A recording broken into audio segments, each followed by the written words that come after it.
Well, we're back with another Mountain Blade 2 Bannerlord developer blog, and as you might expect from these guys, Towers have put out once again a very lackluster developer blog. But today we're talking about single player and a bit of army logistics. Now, in Mountain Blade, it's obvious. If you have a bigger force, it's a lot harder to manage. It depends on movement speed, it makes you slower. It also means that you can't stay in as many places.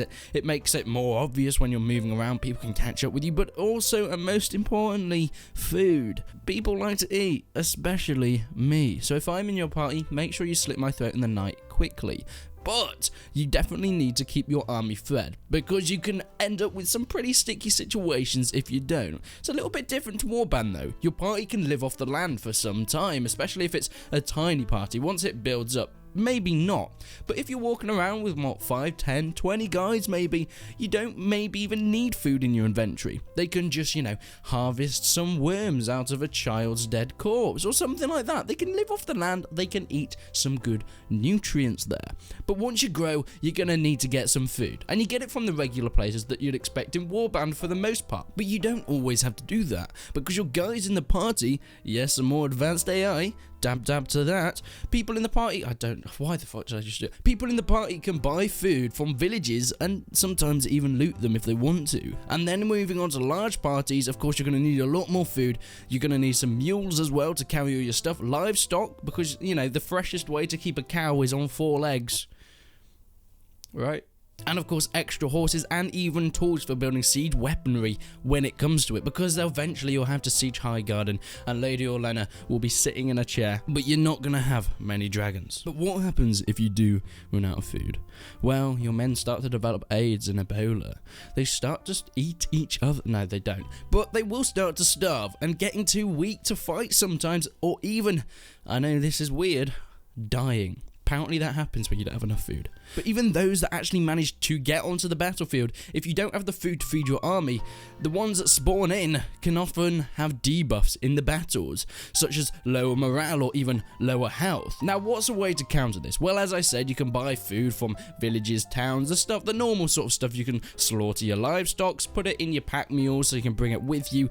If you fall very far into enemy territory though, sometimes it's going to be quite tricky to keep your food supplies going, and especially with a larger army, it's going to be something that is probably on the foremost of your logistics, as a starving big army is pretty much useless. You can send out forager parties, which is new in Bannerlord. They can go and find food in different villages or just around the map. When they bring it back, it's all stored in a massive pool. Now, this is a pool of the whole army. For example, commanders of each section of the army put all their food into one big pool. And this works with AI as well. If you're a commander with your bit of the army serving under an AI lord, all their food is in your pool as well. So you all share the pool of food. I've said pool way too many times. But it's not only forager parties that you can send out. You can also send out raider parties to attack nearby villages. Now, it's often best not to do this in your own territory.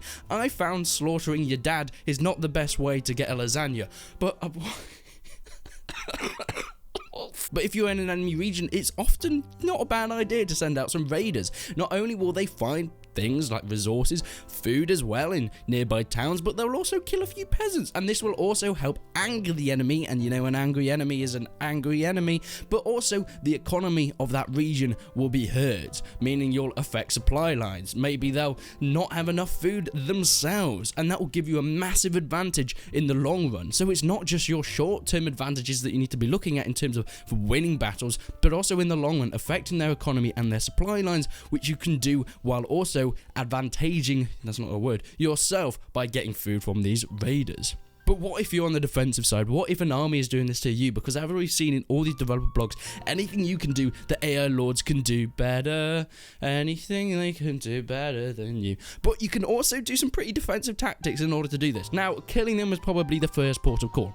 If you can do that, great, you've sorted them. They can't eat if they're dead. That's always something that my wise old grandma taught me before she didn't eat. But you can also do scorched earth tactics. Yes, you can become a proper Slav. You can run away from the enemy and just burn all your shit. Just burn your regions down, and they're not going to be able to get any food because they can't forage from the earth if you burn your wheat. They can't fish in the rivers if you burn your houses. No, you don't. Houses. But they can't harvest your livestock if you stab your cows in the eye. It's just something that's logical. It's been used used so many times. It's been used by the Russians in history, and it stopped Hitler, it stopped Napoleon, so why can't it stop Jeremis? But that's pretty much it for this week's developer blog. Thank you so much for watching. I really hope you enjoyed it. We'll be back for next week for some irrelevant Bannerlord news. But until then, guys, make sure you hit that subscribe button, and I will see you in the next one.